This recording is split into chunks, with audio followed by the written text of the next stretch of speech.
Nongeye kugusuhuza wowe udahwema gukurikirana ibiganiro bya Fungrase TV show. Uyu munsi tugiye kugaruka ku cyo bita The Alpha House. Iyi ni inzu ikomeye cyane iri kugenda ica ibintu bigacika hirya no hino.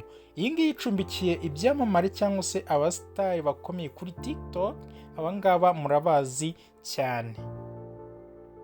Ndizera nashidikanya neza ko wowe ukurikirana imbuga nkoranyambaga hirya no hino cyane cyane kuri TikTok ushobora kuba utazi Karabusi na Siku Kanta yewe na Kayiterwa yewe na Tonio. Abangaba ni ibyamamare bya The Alpha House. Abangaba biyemeje gushyira hamwe bagakora icyo bita The Alpha House muri entertainment. Barayoboye ahantu hose, barazwi ku isi muri rusange, yewe no mu gihugu cyawo cya Kenya aho bakomeye cyane.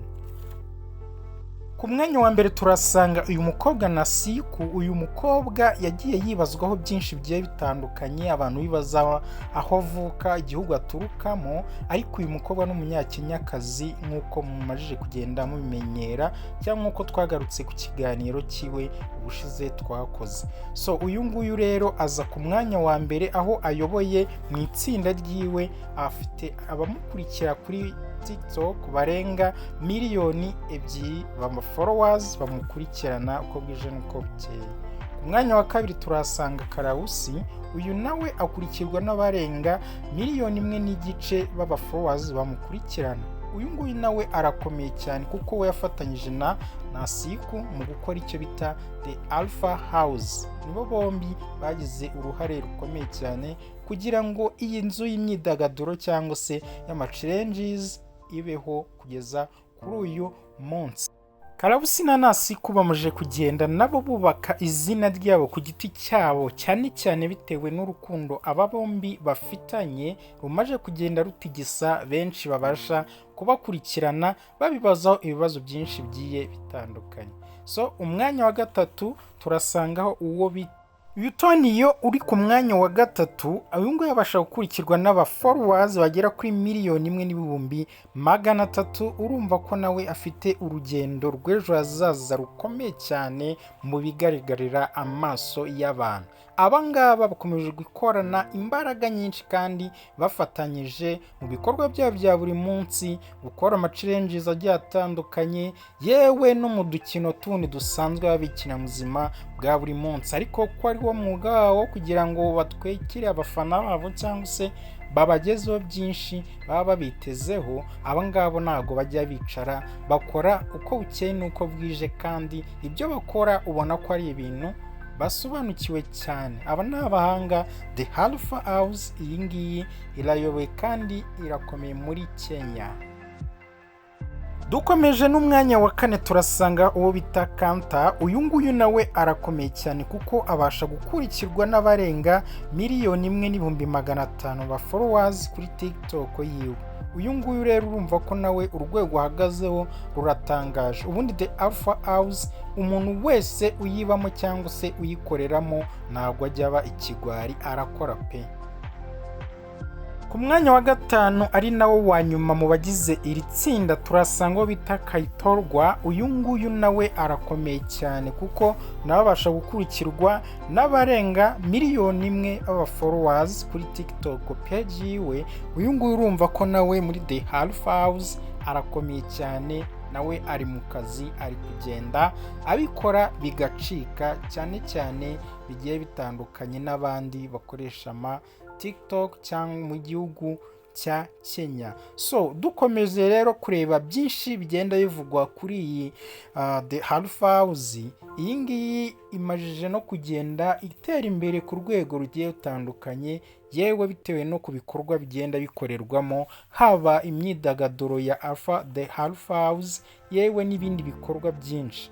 So noneho tugarutse hano kuri Karabusi yewe na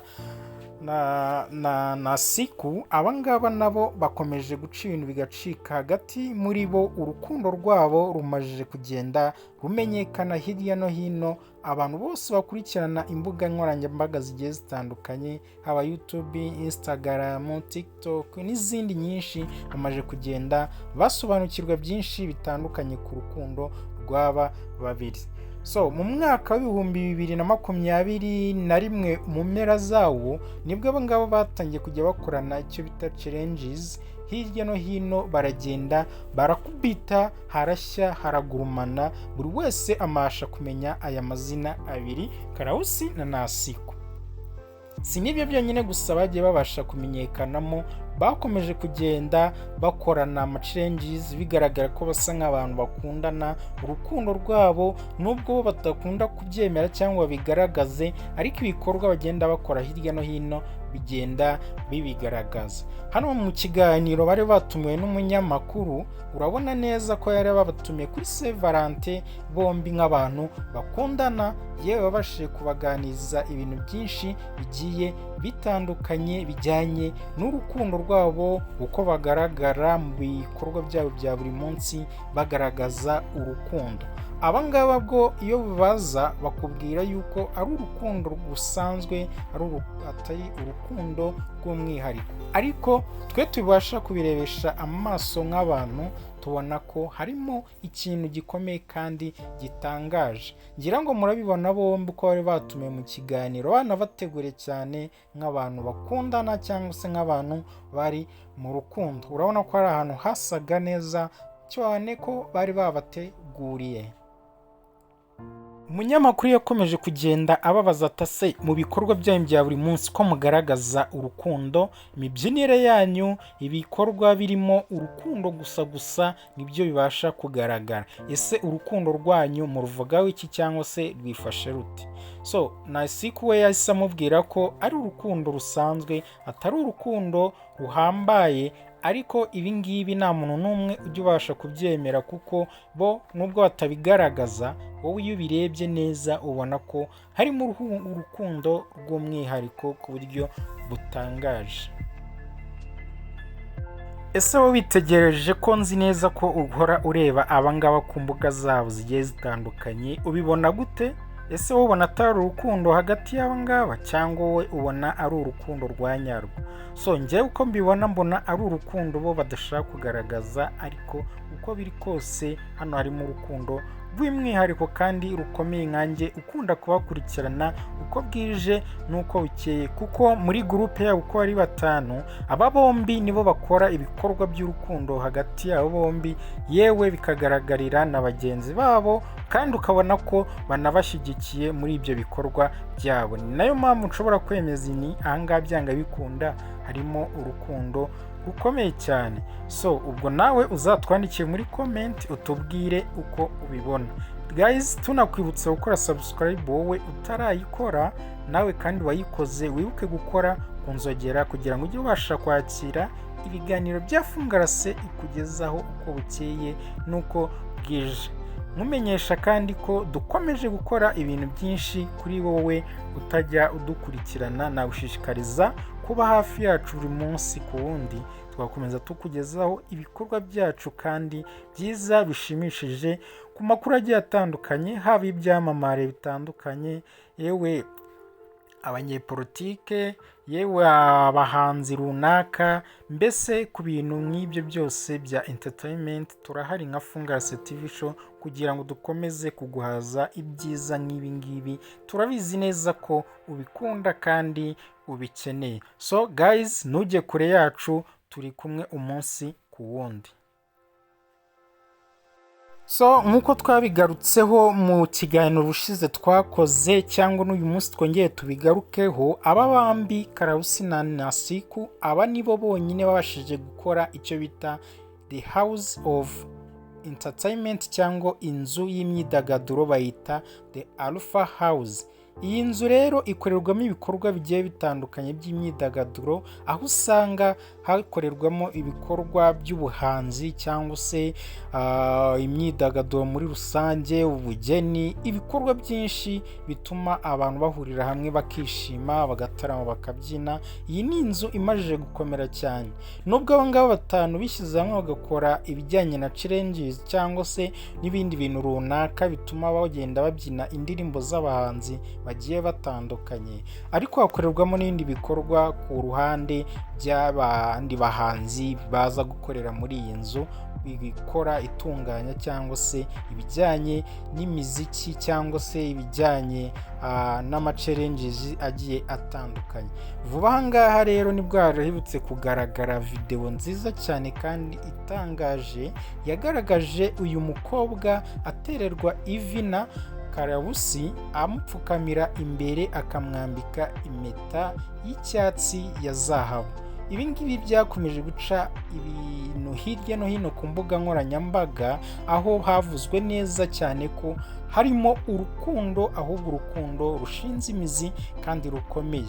Ngira ngo nk'uko ubibona umusore yarahagaze hagati, umutima ukozwe mu ndabo za roza, aripfukama aterera ivi uyu mukobwa, kandi umukobwa nawe abasha kubyemera, barahoberana. Ubona ko ari abantu rwose bafitanye urukundo ruhambaye hagati yabo bombi, kandi nk'uko ubibona na bagenzi babo babashyigikiye muri ibyo bikorwa byabo bya buri munsi. Ngira ngo urabona ko na mugenzi wabo yari yafashije mugenzi we kumugeza imbere y'umusore, aho bari bamuteguriye kumwambikira impeta y'urukundo. So guys, niba utibeshye cyangwa nibeshye, nawe ubirebesheje amaso yawe urabona ko urukundo rumajije gushinga imizi, nubwo bo bataragirira byinshi, ariko n'amaso yawe wowe araguhereza ukabona kandi ugasobanukirwa neza iby'aba bombi, nk'uko bigenda bigaragara ku mbuga zabo nkoranyambaga zigiye zitandukanye. Aba ngaba bamaze guca ibintu bikomeye cyane muri East Africa, yewe no hanze yayo bamaze kuba abantu bakomeye. Twibutsa ko bose baturuka mu gihugu cya Kenya, niho bavuka. So guys, do you remember to subscribe, kandi ntujye wibagirwa no gukora ku nzogera kugira ngo ugifata ibiganiro byose tugiye tugukorera kandi neza ku gihe. So guys, dusubire rero mu bindi biganiro byacu biza gukurikiraho, tuzagenda tunabagezaho andi makuru agiye atandukanye kuri izi couple cyangwa se kuri The Alpha House.